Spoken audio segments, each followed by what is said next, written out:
Okay, welcome to Lurie Children's Facebook Live. I'm your host, Julianne Bardaly. Today, we'll talk about the common pediatric urgent surgeries performed here at Lurie Children's. I'm joined by pediatric surgeons Dr. Rashmi Kabre and Dr. Julia Grabowski. Thank you both for joining us. Let's start with Dr. Kabre. You want to give a little bit of a bio and background on you. Sure, great. Thank you for having us. I'm Rashmi Kabre. I'm one of the general pediatric surgeons here. And I've been at Lurie Children's actually since the move from the old hospital in Lincoln Park.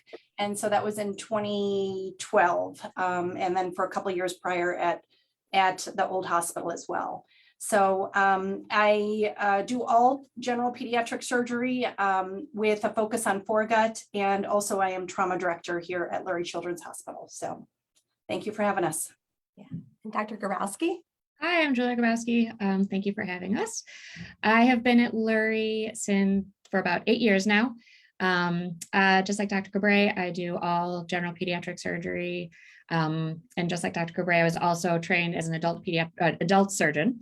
My focus is advanced colorectal and anorectal conditions, and I run the colorectal center here at Lurie. Great.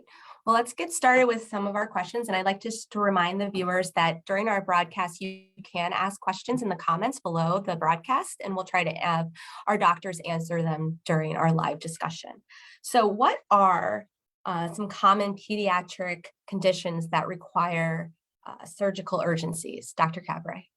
Probably the ones that come to mind, just the top three, I would probably say appendicitis, ovarian issues, ovarian torsion specifically, and probably bowel obstructions. Okay, so I think it'd be helpful if we just walk through each of those and the signs and symptoms, what families can expect, and what the surgeries look like for each. Dr. Grabowski, let's start with appendicitis. What are the signs and symptoms a parent or a caregiver should be on the lookout with a child? Sure. Appendicitis can happen in any age group. We usually don't see it in babies, but we have, but more commonly in sort of older toddlers, school age kids into teenage years, and certainly in adults. It most commonly presents with abdominal pain. Usually people describe it as starting in the belly button area and then sort of migrating down to the right side of the belly. Often it's associated with a low-grade fever, but sometimes not. Sometimes it's associated with a loss of appetite or what we call anorexia, but in many kids are still very hungry. Sometimes associated with some nausea, sometimes some vomiting, and occasionally some diarrhea. But usually pain is the first thing that we notice. And so when a parent comes to the emergency room, are they rushed to surgery right away? I know a lot of people have heard, a burst appendix is really dangerous. Is that true?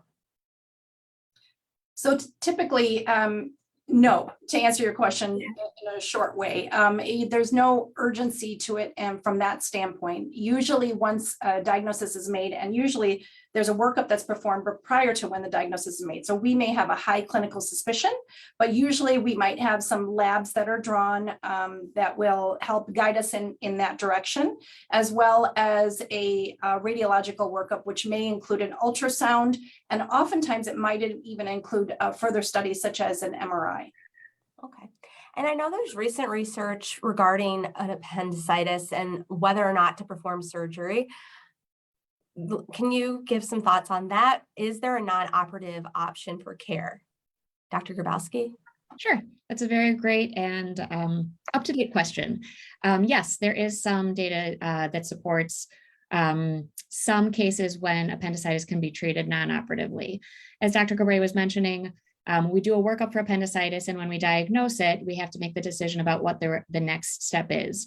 One of the first things that we do is make sure that the patient is well hydrated, because as I said, sometimes appendicitis is associated with vomiting. And so make sure the patient is hydrated, and then we start antibiotics. And then we decide whether or not the next step would be an operation. Sometimes the next step isn't an operation, it's actually a procedure with IR if there happens to already be a ruptured appendicitis with an abscess. And then in certain cases, we can talk about being able to manage it without an operation. And we actually participated in some research that showed that it is a safe option to treat non-ruptured appendicitis with antibiotics only in a certain subset of patients. So it's possible that you would present to Lurie with acute appendicitis and you wouldn't be offered non-operative management because there are some specific criteria that are really necessary to make that a safe option. And one of the things that we know about doing non-operative management of appendicitis is that since we don't take out your appendix, the appendicitis can come back. And so there's certain reasons that we would or wouldn't offer that as an option. Okay, great. And you can take out the appendix, so we don't need it. What exactly is the appendix? So it's like a finger-like projection off of the colon, which doesn't have much of a purpose. There is lymphatic tissue there, but usually it doesn't really serve a purpose. And, there are other reasons as to why it can be used, but in the normal person who hasn't had prior surgeries or any other complex issues, it is not a necessary organ. And so it can be taken out without any repercussions. Great. And let's talk about how it's taken out. Dr. Grabowski, the procedure itself can be done in a minimally invasive way. Can you explain what that is to our viewers and why there might be some benefits to that type of procedure? Sure. In the common time, 2022, most appendectomies are done laparoscopically, and that just means that we use a camera, a very small camera. It's about 1/2 of a centimeter, 5 millimeters, to help us identify the appendix, look around the belly, and make sure that there's not a lot of pus in there. If there is, we would suction it out. And then we use 2 other little ports, tiny 5 millimeter ports, to take the blood supply of the appendix with a little cautery. And then we usually use either a stapler or a little piece of suture to transect the appendix and then take it out. There are some times when we have to make a bigger incision when we can't see the appendix well with the laparoscope, and we'd have to make a smaller incision. Sometimes it's even a bigger incision if there's been a lot of inflammation and we have to do a little bit more of an aggressive operation. Right. So I think we've covered appendicitis. Let's move on to the next one, ovarian torsion. That's something I had never heard of before discussing it with you before this Facebook Live. So Dr. Kabre, what is ovarian torsion, the signs and symptoms? Yep, typically, so the symptoms and the signs can be very confusing, and a lot of times it can be overlapping with other diseases in the abdomen as well. And so a lot of times severe abdominal pain, nausea or vomiting may be a part of that. Typically a fever is not a part of that, although it's not surprising if somebody does have a slightly elevated temperature. And typically loss of appetite as well. So again, very similar to the same symptoms that we see with acute appendicitis. And so that's when a workup is begun. And what we're looking for is an individual who has ovaries, where you can have potentially a lesion on the ovary, or like a little cyst, or a mass on the ovary. Typically a cyst is what we see in our population of children. And a lot of times it can cause it to just twist inside of the belly. The twisting of the ovary or the fallopian tube connected to the ovary itself is what causes the severe pain and the symptoms that we see. And the concern there is that it has gone too long without a good blood supply, which is why we actually take children like this to the operating room urgently when there is concern for this. The workup is very similar. We'll start with an ultrasound, which is nice because it's not invasive and it doesn't involve radiation, which is something that we really push for at Lurie Children's. So usually with an ultrasound, we can sort of help define the features of whether we're looking at the ovaries, whether we're looking at the appendix, since symptoms are so commonly overlapped. Right. And is there a condition that makes you more prone to ovarian torsion? You mentioned that. Some children just have, they're more prone to forming cysts in general, and that's true of the adults as well. You just might be prone to forming cysts. And we usually get more concerned if the cysts reach a size of 5 or greater, although there has been torsion for those that are even smaller than that. So it's usually the symptoms that brings a child into the hospital, and that's when we proceed with the workup. Is there an age in which someone's probably more prone to it as well? Maybe prepubescent individuals or young adults? That's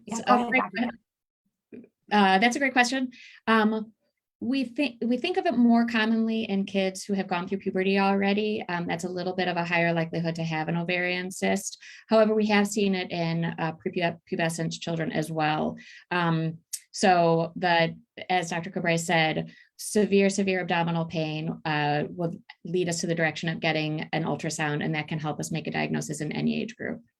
Okay. And Dr. Grabowski, can the ovaries untwist on their own without surgical intervention? Do we know that? Well, that's a good question. We do think that there are some instances when kids have gone through what we call intermittent torsion, where they have a sort of enlargement of the ovary, either from a cyst or a mass, and the ovary just twists and untwists and twists and untwists, and that can be intermittently quite painful. So there are sometimes some suggestion of that on imaging or on history that makes us think that potentially that's happening. But when we're talking about urgent operations, these are kids that we're seeing in the emergency room with severe abdominal pain that's really unrelenting, and imaging and history that is suggestive of torsion. Right. And Dr. Kabre, the surgery for this condition, is it invasive, minimally invasive? What can a family expect?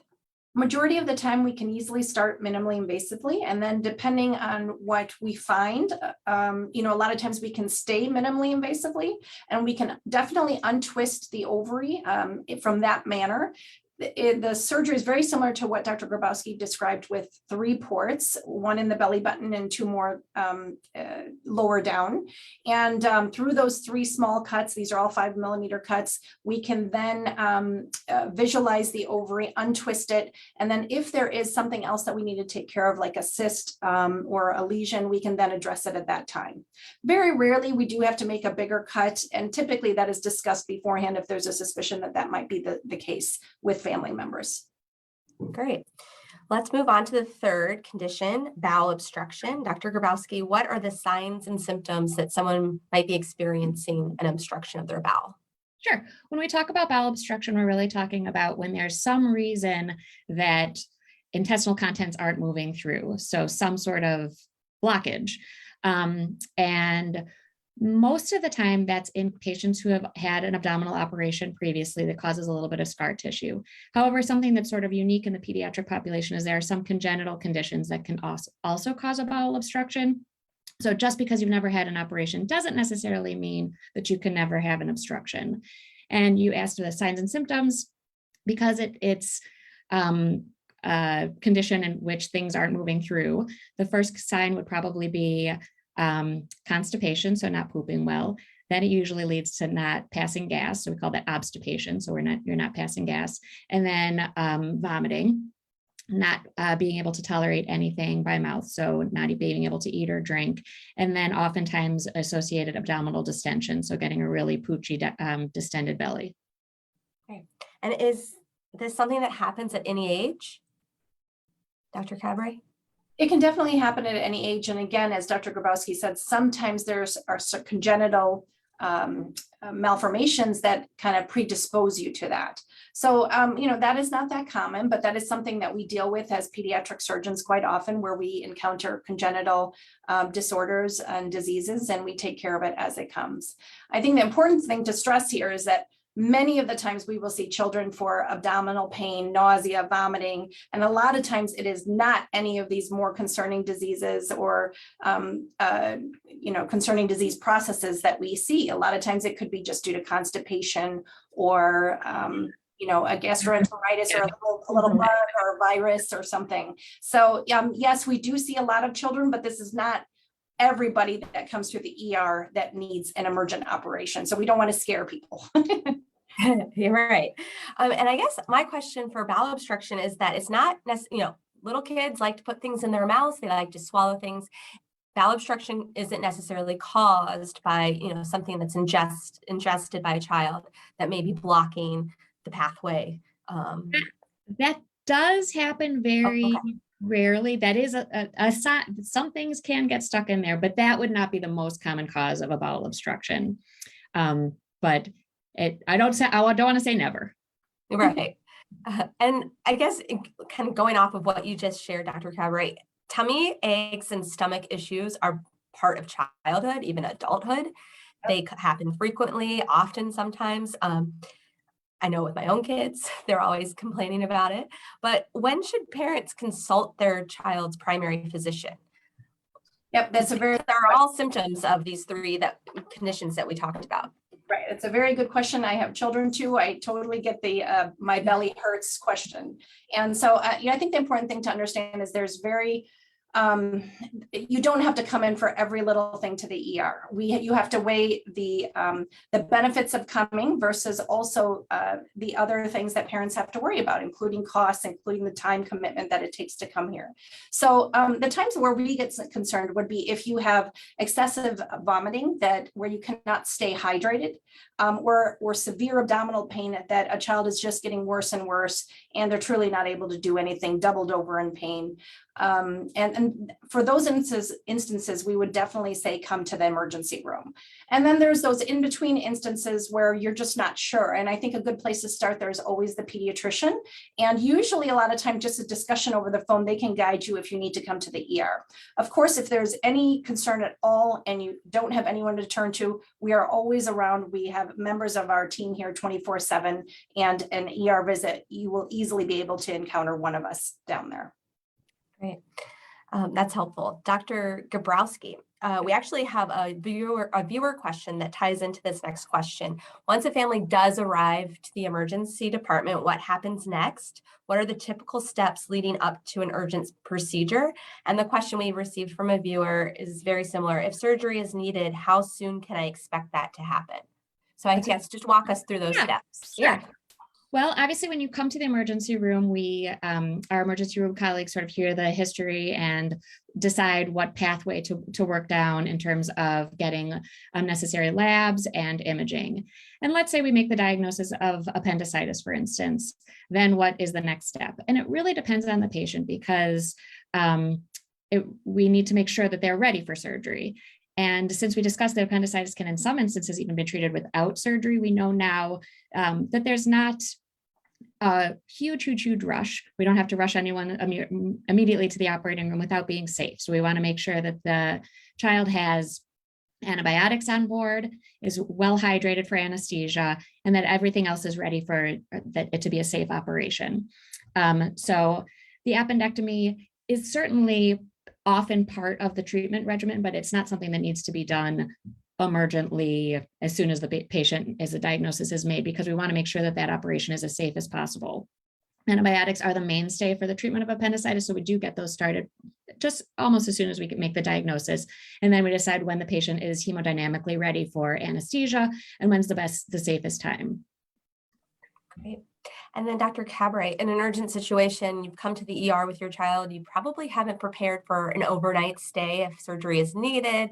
What questions should parents ask before their child goes in for surgery, and how can we help them prepare a little more? Well, that's a great question. And I think oftentimes we encounter families that say, I know I must be forgetting a question. I can't remember the question I was going to ask you. We will make sure that all of your questions are answered, whether it is right at that time or even later on during the hospital stay.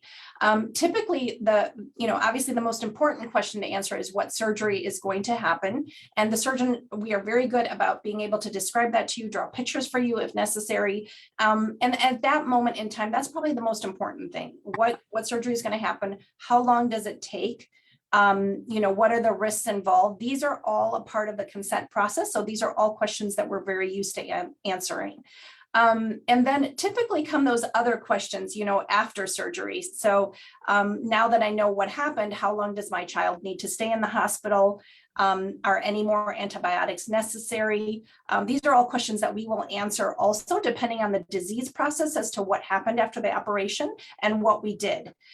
The answer to that can often vary depending on what we do, depending on if we need to take out a small section of bowel or not counting the appendix, but for a bowel obstruction, for example, sometimes the hospital stay can be a little bit longer.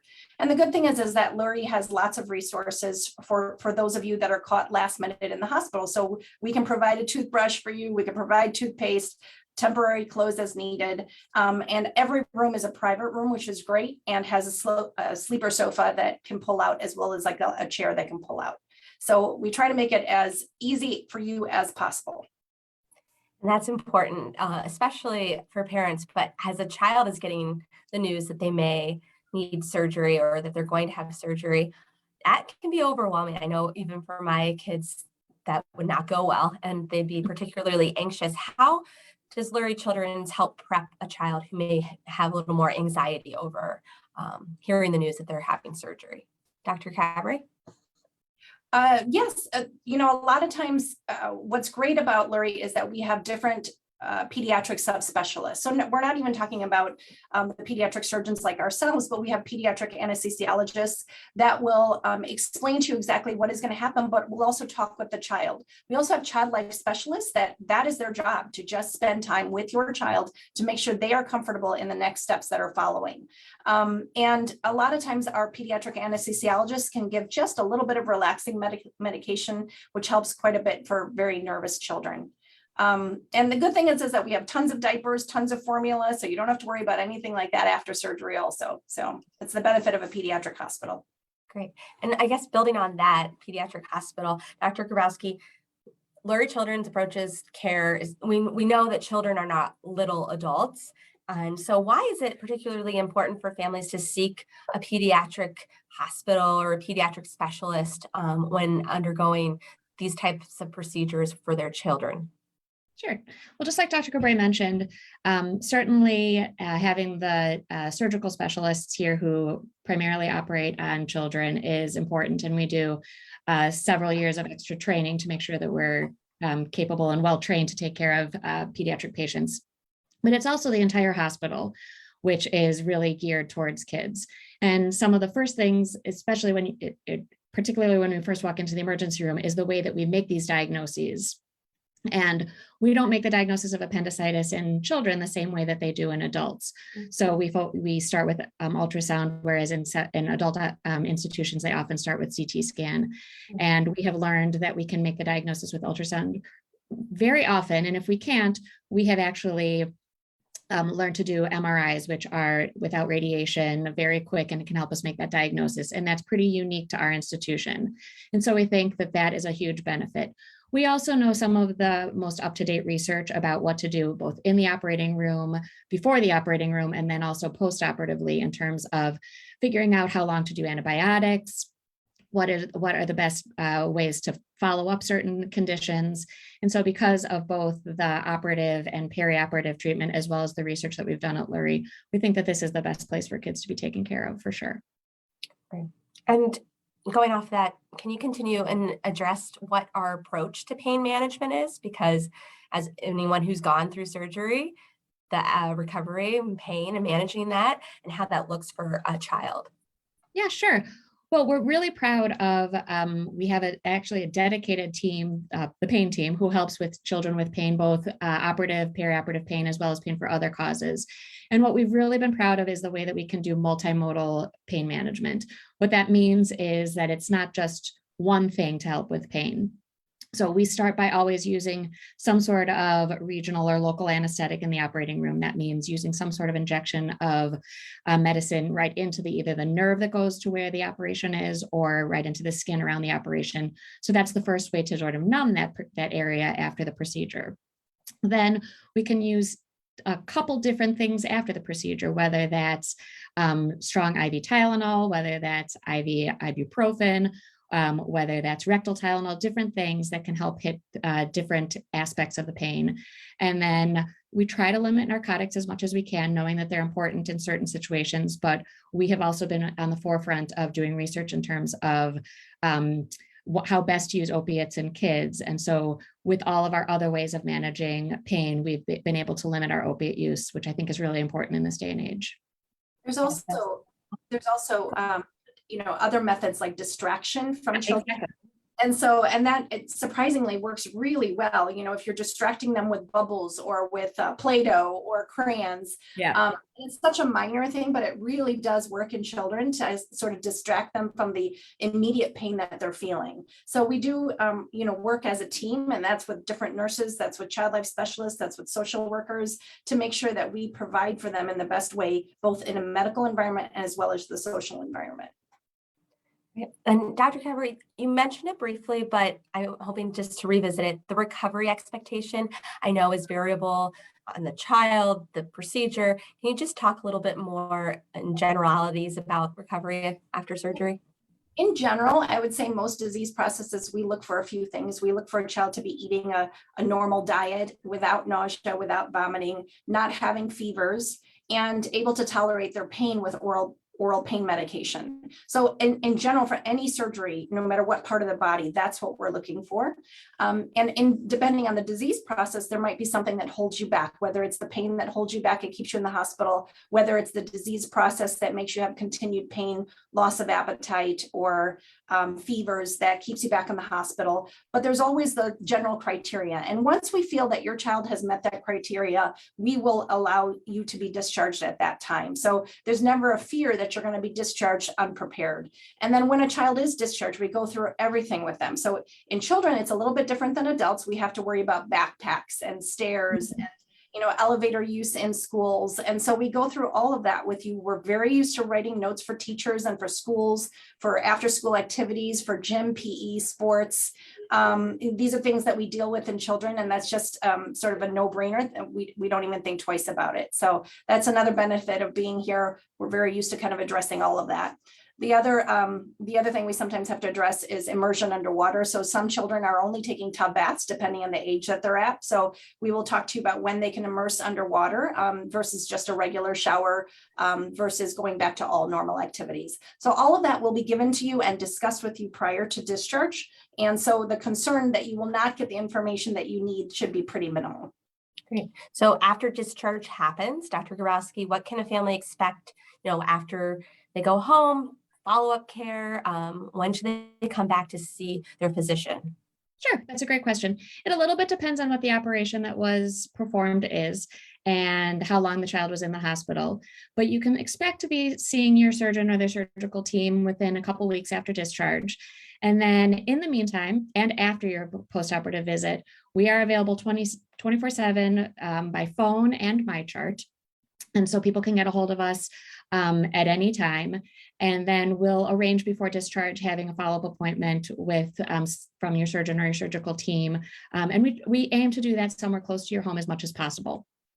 Okay, we have 16 locations around Chicago. Sure So do. hopefully, yeah. Right to them all. Yeah. Right. Well, this has been a great conversation. I think extremely informative and helpful. I thank you both for joining us today. Is there anything else that we missed, or I think we covered it all? I think so too. Thank you for having us. No problem. And for our viewers, we will put a link to the Department of Surgery and the Division of Pediatric Surgery in our comments. If you need more information there, you can always visit luriechildrens.org. Thank you. Thank you so much. Thanks, guys. Take care.